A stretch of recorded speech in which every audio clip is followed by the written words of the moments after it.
All right, hi guys, welcome back to my channel. My name is Angelina and I'm gonna make this video jumping into the point right away, and I will set up an agenda right here so you guys can see where and how this video is going to be formatted. So if you want to skip to a certain part, you can. So I am a sophomore in college at Kennesaw State University, a nursing major. The classes I have already taken prior to taking the TEAS were Anatomy, Physiology 1 and 2, Microbiology in the lab, as well as the anatomy labs, Organic Chem in the lab, General Chemistry in the lab, College Algebra, and Statistics. And those are just the science and math classes. Only classes I feel that you genuinely need and could really help you cut your studying time in half is Anatomy and Physiology 1 and 2. But I just would definitely say you should be enrolled in the second anatomy by the time you take it, just for the purpose that it can really cut your time in half. Okay, I have this piece of paper here so I can stay on track with everything. So we're gonna jump right into how I chose to study. But I want you to treat each section of the TEAS like a class. If you're like me, I'm not a reader, and although I bought the ATIT's most expensive package, so the 189 Smart Prep, and the study manual, it still was like really annoying to me to just like have to like read something. So I decided to find really good people on YouTube. And before you guys say anything, because everyone's gonna be like, I've been on YouTube. I'm telling you, it's the way you're watching the videos. As I said before, treat each section like a class. So this is my notebook for the science section of the TEAS. The YouTuber that I used was Professor U.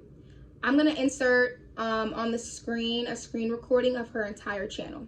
And when I would go on her channel, I would go to playlist. She has a TEAS science playlist, and I would go to each video. And none of her videos I think are over 30 minutes, and on average most of them are like 18 to 20 minutes, and she goes over every single subsection of the science, from all the body systems to the chemistry, the biology, scientific reasoning. So I would get a notebook, and in this notebook, here it starts off with the cardiovascular system, and it flat out, I just have every system in here, and I basically sat in Professor U's class in my room and just took notes on each body system. Most of the stuff I pretty much just copied word for word, and then I would go back to like the study manual from the TEAS and just add little things that she maybe forgot, but I genuinely feel like she doesn't miss a beat. Let's go over step one of how, after I watched all those videos and took notes,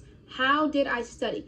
My notebook now has all the heavy information notes over each system, but how do I essentially squeeze all this into an easy way for me to study and manage inside my brain? Here are some of my anatomy and physiology notes. In these notes, if you can kind of see, a lot of it is just definition, right? I would take the definition-based words in anatomy, and I'd be like, okay, what is the nephron, the functional unit of the kidney? We can go to the reproductive system, and I would put, what are the testes? This is what produces sperm and the male sex hormone testosterone. If you look closely, you can see these are just pure definitions, right?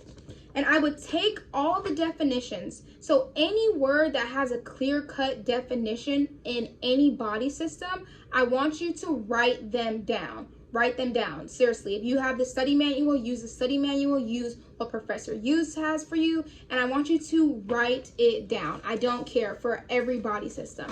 Once you write all these down, this is the fun part that I don't hear a lot of people say they do, but this is actually how I passed 95% of my science courses in college. Once you take all these definitions, I want you to make a Quizlet. That's right, a Quizlet.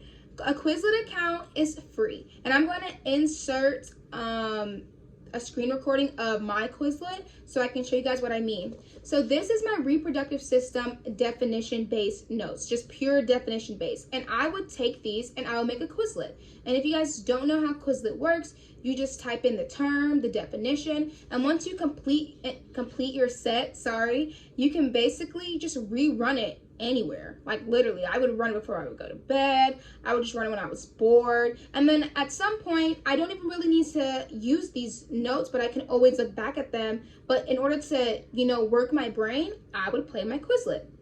So that's one of my tips as far as studying for the science section, is taking the terms and making them into a Quizlet and running them. Or I know some people, if you don't want to make a Quizlet, you can make flashcards, but I find that the Quizlet is more accessible when you're anywhere, So now I've watched my videos and did some heavy notes, but not really.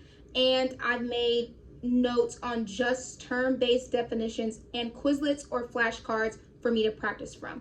So now let's get into what's actually the hard part and the questions on the TEAS that I feel are the trickiest, especially if you didn't already hand pick out the physiology.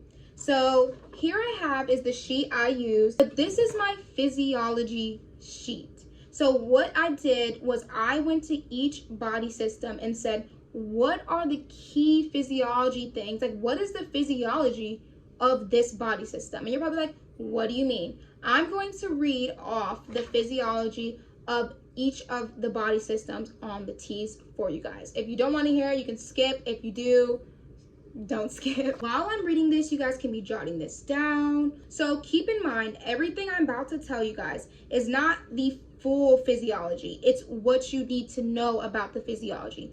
Everything I'm about to mention right now, literally there was 1 or 2 questions from each system on the physiology. The respiratory physiology, what you need to know. The physiology of the respiratory system is about the exchange of gases, the CO2 and the oxygen. So basically you want to know how CO2 leaves the blood capillaries and oxygen enters from the alveoli of the lungs into the blood capillaries, and the specific diffusion process. I had a question on that both times I took the TEAS, worded some way where it was asking me about that. Okay? The cardiovascular physiology. You simply need to know the blood flow through the heart and when blood is deoxygenated and oxygenated. I had a question on that both times. One time it was pretty in depth, asking me about kind of where blood would flow next, and then one time it was asking me what step after the blood's been oxygenated would it do to go back into the heart. Okay, so in general, for the physiology of the cardiovascular, you definitely want to know the blood flow through the heart and when the blood is oxygenated and when it's not. The physiology of the gastrointestinal system, or also known as the digestive, I'm pretty sure. You want to know when food is no longer food, when it goes from a chyme to bolus. That is a physiological process. You want to know and understand peristalsis, so the movement of food all the way from the mouth through to the anus. So the wave-like motions, you want to know and understand what that is, or honestly, what I just told you is honestly perfectly fine. You want to know where food is absorbed, small intestines. But like I said, I'm not saying this is all you need to know, but this is the physiology, okay? And you also would probably want to know where vitamins are produced and where our fecal matter comes and how it comes about, which will also be in our large intestines until it comes out, okay? The neuromuscular physiology. You want to know the transmitting of electrical impulses via neurons. In order to understand that, you just simply want to study neurons, the anatomy of a neuron. So the dendrite, the cell body, the axon, you really want to know that, okay? And then you want to know how muscle contraction occurs. So the shortening of the sarcomere unit, okay? Those are the 2 physiology things you want to know. The physiology of the reproductive system. You want to be able to connect endocrine hormones to the reproductive system and what they do. For example, so the luteinizing hormone in males reproductive does something different in females reproductive. The follicle stimulating hormone, or FSH, does something different in males than it does in the female reproductive. You want to know those key differences. You also want to know where meiosis and mitosis occur, and you do need to know meiosis and mitosis in general because that's an easy biology question that I did receive on one time I had it. So you do want to make that connection of where does meiosis and meiosis occur in relation to the reproductive system, okay? Now let's get into the integumentary system physiology.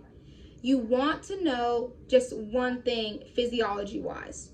Physiology-wise, you want to understand thermoregulation and what does vasoconstriction and vasodilation do to the body in terms of raising body temperature or lowering body temperature. That is the physiology of the integumentary system that you want to know. The immune system physiology. You want to know how T cells activate B cells, okay? And you want to know the difference between natural and artificial immunity. So these are branches of the adaptive immunity that go into like passive and active, okay? So you want to know those. But now we're on to the skeletal system physiology. In the skeletal system physiology, you want to understand osteoclasts, osteoblasts, and osteocytes, okay? You also want to know the difference between tendons and ligaments and what they connect. Another physiology in the skeletal system you want to understand is the importance of the epiphyseal plate, the growth plate. And the last thing is where yellow and red bone marrow can be found. Even though that's not really physiology, it does change, so you do want to know that. On the last system, which is the urinary system physiology. You want to know how the urinary and the cardiovascular system work together. There is a specific mechanism called the renin-angiotensin-aldosterone mechanism, as well as ADH, okay? You also want to know the flow of filtrate and how it transforms into urine. So specifically the proximal convoluted tubule to the loop of Henle, to the distal convoluted tubule, to the collecting duct, and then boom, it becomes urine. Everything I just said, word for word, you might want to know that. And you want to have a clear understanding of what tubular reabsorption actually is, a clear understanding, okay? Because I did have one physiology question asking me about that, and the answer choices were very in-depth, and I kind of was like, on the first time I took it, I'm pretty sure that I did get it wrong when I took it the first time because it was really in-depth, and I didn't really know what tubular reabsorption actually meant. Lots of physiology and the endocrine, it's just pure definition based. Just like I showed you guys in my basic anatomy notes, you just want to have the definitions of all the endocrine hormones, make a Quizlet, and run those, okay? Especially because those hormones come back and intertwine into other body systems. So now, how do we run this all together? So I've done the videos, I've done all the watching the long stuff and took the boring notes. I've done the definition-based notes. I've made my Quizlets. I'm running my Quizlets. And now, once I'm practicing day in and day out, running my Quizlets or my flashcards or constantly looking over definitions, every day now, I have my physiology paper. And from this physiology paper, this is how I would typically do a practice session for the anatomy and physiology. Let's go into the biology, chemistry, and the scientific reasoning, I think that's what it's called, section of the science. And these are my notes, and I pretty much took these in the same format that I took my anatomy notes, and I did make Quizlets on these. So I don't have a drastic study tip for this other than that I did make a Quizlet. I did watch professors use videos on all of these. That's also in the notebook. And I basically ran through the whole process I did for the anatomy and physiology. But let me just go ahead and tell you guys the basic stuff you will definitely see. So as far as the chemistry section goes, you do want to know all the types of reactions because you're going to get a reaction question. You may get 2, you may get 1. I have never had to personally balance an equation, but my roommate did, and she said hers was fairly easy. So you might just want to run through a balancing video, which Professor Yu does have. You want to know single displacement, double displacement, oxidized and reduction reactions. So you want to know the main reactions. Really want to know the difference between solid, gas, and liquid. You also want to know the basics of the periodic table. The basics, like what is an atom, proton, neutron, electron, how to find atomic mass is I had an atomic mass question and an atomic number question on both times I took my TEAS. The basic bonds, so a covalent bond, ionic bond. Now let's get into the biology section. As far as biology, everything that's on this paper, you want to know the definitions of the cells and their organelles. A lot of the biology, I feel like they intertwine back into anatomy, that I couldn't really tell, if I'm being honest, what clearly was a biology question, you know? So there's that. And then the last part, let's get into the math section. And just like I went to class with Professor Yu and I had my science notebook and I watched every video and took notes, I did the same thing for the math section. Once again, making these sections feel like they're class and going to watch videos and taking notes just helped me so much. So obviously, I think you guys know who I'm going to mention, but I watched all of Brandon Craft's videos. I'm going to insert how I got to his channel and the exact playlist. I went to his TEAS playlist, and this is my notebook, and I watched every video. He also has the study manual just like Professor Yu, and they go through each subsection. So he went through each subsection of the math because he's Brandon Craft that does the math. So I pretty much watched every video, and in general, just literally the word problems, wrote them out, and I just walked through all the problems with him from each subsection and did them. And one thing I like about Brandon Craft is he uploads mixed reviews, and mixed reviews essentially are multiple different types of TEAS math problems that you'll see in a combined like 30-minute video. You can pause, and it usually has about 10 to 8 problems, which is really helpful once you've kind of just ready to practice. Okay, now let's get into the reading section. And just like a professor I mentioned before, I watched all of Professor Yu's video over reading. She happens to have a small amount of videos over reading, and I honestly feel like my key tips for the reading are genuinely to read more. And I know you guys are gonna be like, what? Like, if I'm being completely honest, reading is only tricky because we don't read every day. Like, the idea of sitting here reading a 5-paragraph, you know, short story can actually be a lot. Like, when I took the TEAS the first time, I actually wasted so much time rereading something over and over because my brain just could not focus on reading that long. The minute I was like, all right, let me just read a little bit more, let me actually practice some passages, I just felt like I just did so much better. But I did make key things that I took from Professor Yu's videos and that you should still go and watch that can help you score better. The TEAS reading section consists mostly of what is the topic of this passage, what is the topic paragraph stating, what are the key ideas to support this, and then in quotation something from the text, what sentence summarizes the topic, how does a summary sentence support the topic. Like, it's this literally topic. What is a topic? What is a topic? And my key thing to tell you guys is that a topic sentence usually is very general. If you are looking at the answer choices and you have answer choices that are saying something specific, super specific, that's not the topic. And with that being said, my key tip in the reading section is to stop looking for what is true.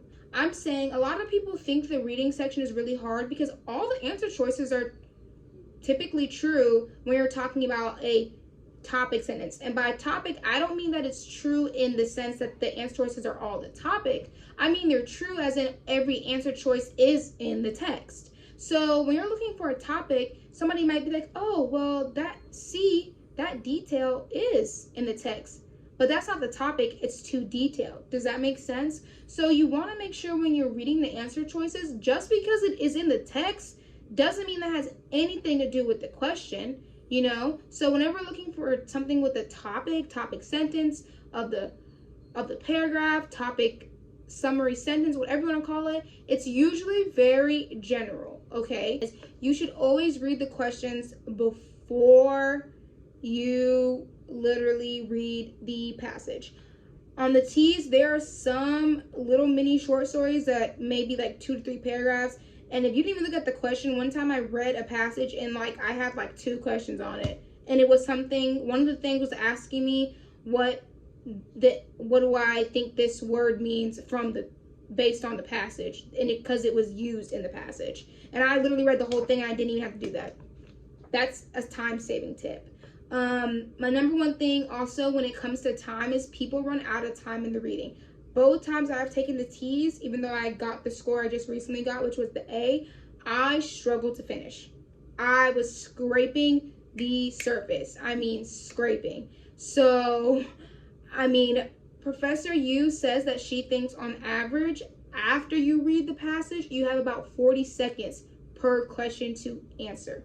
Okay? So, that's why I say you want to be reading more, because you can't be rereading something over and over and over before you even look at the questions. You will run out of time. You want to understand the difference between implicit information and explicit. So when something is explicit, it is clearly stated. And by clearly stated, that means if it says Sarah loves ice cream, so she went to the ice cream shop, that's clearly stated. That's explicit.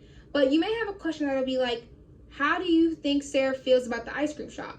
And then in the text, it says Sarah goes to the ice cream shop every day. So how do we think Sarah feels about the ice cream shop? We probably assume that she really likes it because she goes there every day. That would be implicit. It's implied without telling you that she really likes ice cream. Okay? Those are my key things. And then some more key information you definitely want to know for reading is primary source, secondary source, never seen tertiary, or I don't know if that's how you pronounce it, tertiary source. And you definitely want to know the definitions of an almanac, encyclopedia, dictionary. I'm not saying you're going to get all of those, but both times I've taken it, I've gotten one or the other of those 3 as like random questions kind of thrown in there. Like, where would you look to find the weather forecast, the yada yada, almanac, okay? And those are easy given questions as long as you know what an almanac is, a dictionary, encyclopedia, etc. And you also want to know structures of something. So when something is persuasive and expository, to entertain. Okay, next let's get into English language and usage. Is that what it's called? Language and usage? I don't know. Once again, I did not watch anyone for English language and usage. I think Carolyn McAllister is a person a lot of people watch. I personally cannot sit through one of her videos. I'm sorry.